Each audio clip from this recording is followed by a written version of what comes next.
In this class, we'll try desperately to present how grammar can be fun, and that is especially hard when dealing with pronouns, which is this class subject. But teacher, why are pronouns so boring? I love them. Do you see anyone around you, my only left student in the classroom? No, sir. My two colleagues are on the entrance drinking and chatting, but I decide to stay and study. Well, pronouns then may suit you. That's fortunate. Not really, but let's quit the chit chat and get started. Last class we saw a little about nouns. Pronouns are a major subclass of pronouns. In most occasions, they substitute nouns in a phrase. For example, John is a great teacher. In this phrase, John can be substituted for a pronoun like this: he is a great teacher. Oh, that is a shame. I really like it, John. No, you see, John is still there, but we refer to him as he. Like God. Almost, but not in capital letters. Anyway, this is a personal pronoun. The same happens with you, Mr. Student. Instead of using this highly creative name I just gave you, I can call you only by you, like in this phrase. It would be better if Mr. Student could just shut up. Your name may be substituted by it would be better if you could just shut up. Oh, I see what you did there. You are referring to me even you are not using my name. Yes, you're not wrong. Then, am I right? Let's not be hasty, shall we? Well, continuing the lecture, look at this table. These are the pronouns that may substitute a subject in a sentence. John is a great teacher. John is the subject. He is a great teacher. He is the subject and refers to John. But not always the pronoun will substitute the subject, teacher. Indeed, my beloved student, and you can see that the pronouns vary according to the number of the referent. There are singular forms on the first column and plural forms on the second column. But also, they vary according to the position of the referent. The first person refers to me or to a group I'm part of. The second person refers to the person or group I'm talking to. And the third person refers to a person, group, or subject I'm talking about. The singular third person varies in gender, also with he for male, she for female, and it for anything that is not a person.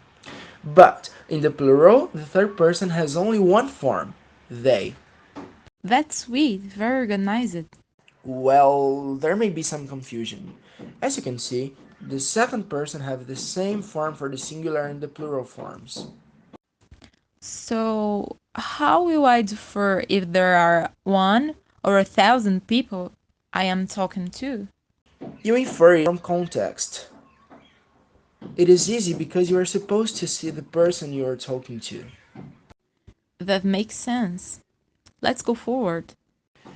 There are situations in which the noun substituted may be an object of a verb. Now you were talking nonsense.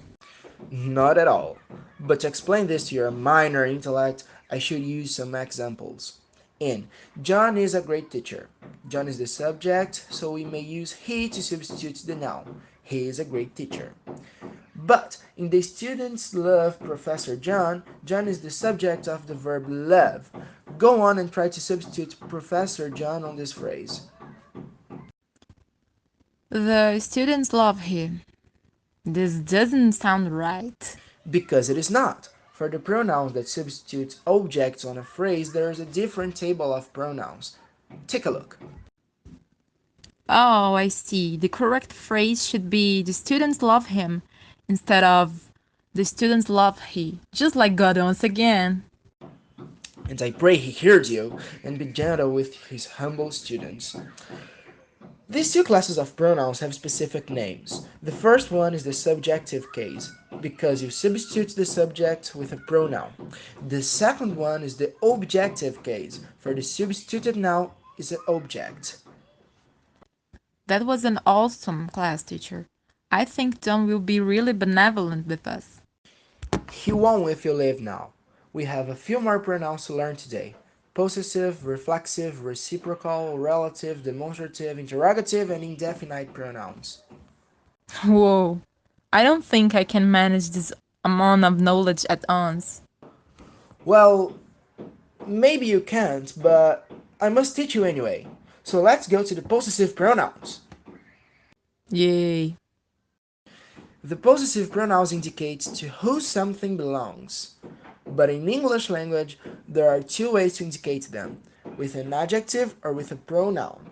Let's make a comparative study of them both. Well, let's take a look at the differences between them. First of all, the possessive adjective are adjectives and are never alone in a phrase. They always follow a noun. Look at this phrase. I have a car which is red. My car is red. He has a blue pen. His pen is blue. They live at the same house. Their house is very big.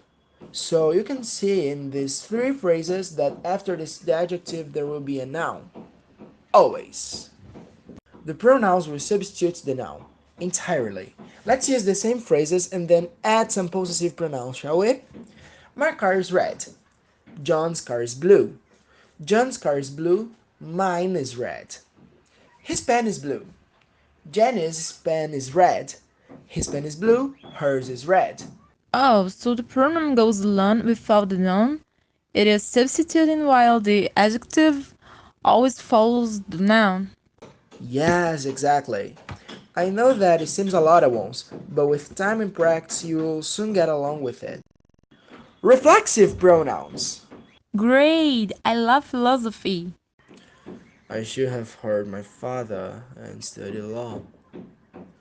Reflexive pronouns happen when the subject and the object are the same person, and the action done by the subject reflects on himself.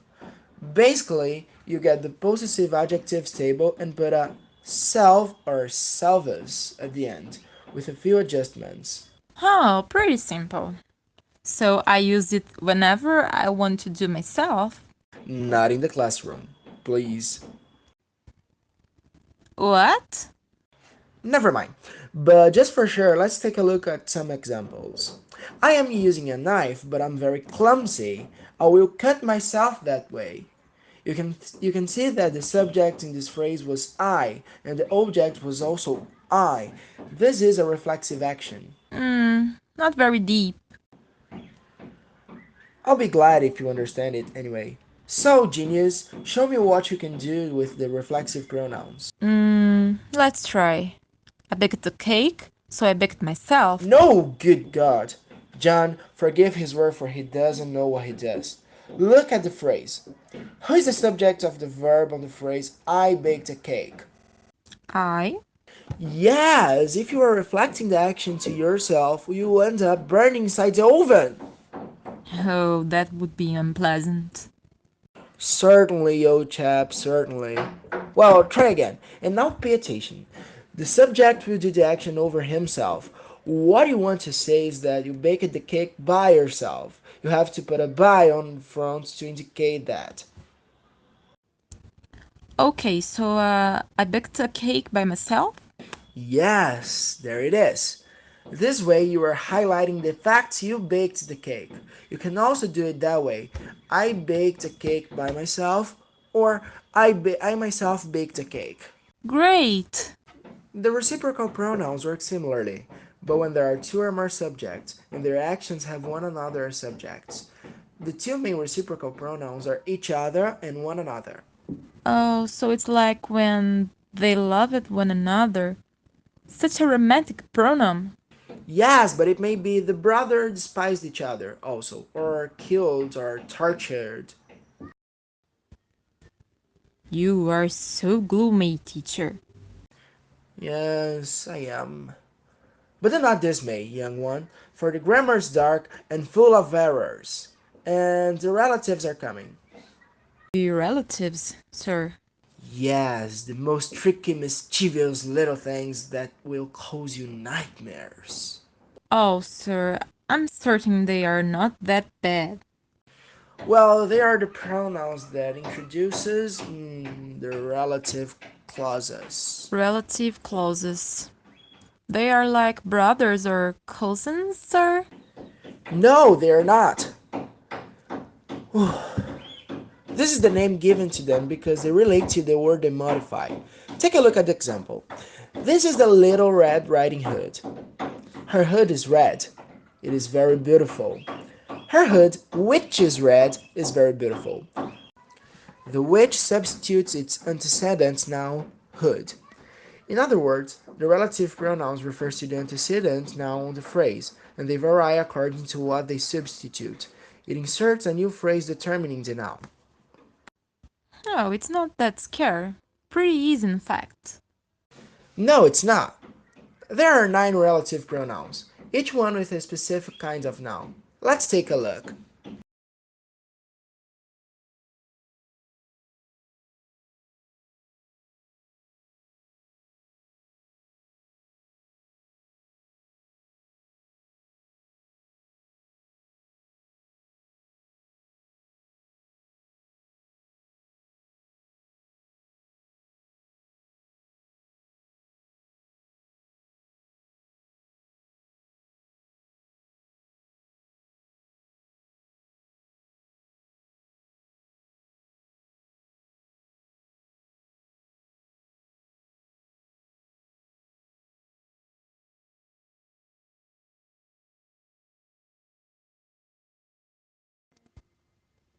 Okay, but that can be used just like who and which? Almost. In general, yes. In a more informal register, just like who may be used as home, but you know. The grammar is dark and full of errors. So, what is next? Are there more pronouns? Yes, there are. They never seem to end. Just like this video. Anyway, where were we? Demonstrative pronouns. Basically, if demonstrative pronouns are used to indicate an object or idea in relation to the speaker. For closer distances, it's used this for singular and this for plural. The book's close to me. This is a history book. The books are close to me. These are history books. And if they are far from the speaker? Then that is used for singular and those for plural, like this. The book is far from me. That is a math book. The books are far from me. Those are math books. These pronouns also indicate the idea of time of the enunciation, and distance also. Interrogative pronouns are used to make questions just like you did. There are 7 interrogative pronouns, and they are 8 main interrogative pronouns, and they are pretty much the same of the relative pronouns. Who, whom, which, whose, where, when, why, and what. They're used on the beginning of a sentence to make a question. And how would it work? Thank you for the example. Very considerate of yours.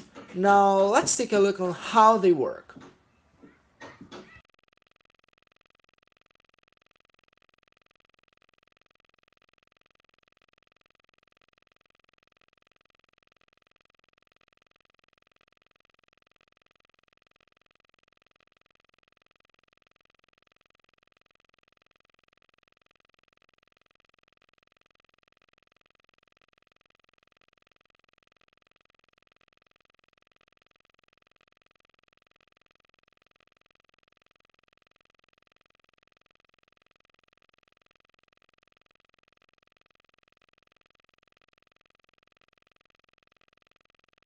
Oh, I see it now. I have been using them all along during this classroom. Yes, for the best and for the worst. And now there is this one last class of pronouns. Hallelujah, may John be merciful. Oh, he will, teacher. John's love for his students is worldwide famous, from Russia to Asia, from Scotland to Brazil. So let's go to the last class. The indefinite pronouns. It seems very postmodern stuff. I'll definitely ask for a raise. Well, indefinite pronouns are the pronouns that substitute a noun in an impressive or indefinite form. In other words, they do not specify the noun. What a mysterious thing. I'm thrilled. How would it be? Usually there's a logic relation between the parts of the pronoun. Any plus thing, anything. I would do anything for this class to end. Any plus body, anybody. Anybody hear me? Any plus where, anywhere. I like to be anywhere but here. Pretty logic indeed. Wait, there's more. This can be done in a variety of ways. Some, something, someone, somewhere.